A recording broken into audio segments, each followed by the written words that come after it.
қыздарға ғана арналған емес, ұлдарға да арналған екен, шашымызды таза ұстау. Одан кейінгі қол тазалығына жатады екен. Қай ашық таңдайсыз сен? Бәрі таза болады. Дұрыс. Тазалық болмайды. Дене тазалығы. Апай, Саусақтардың арасын жуамыз, сосын тубесын жуамыз болады. білекке дейін.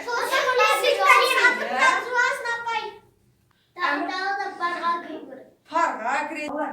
Сонымен тазалық әліппесі бірнеше бөлікке бөлінеді екен.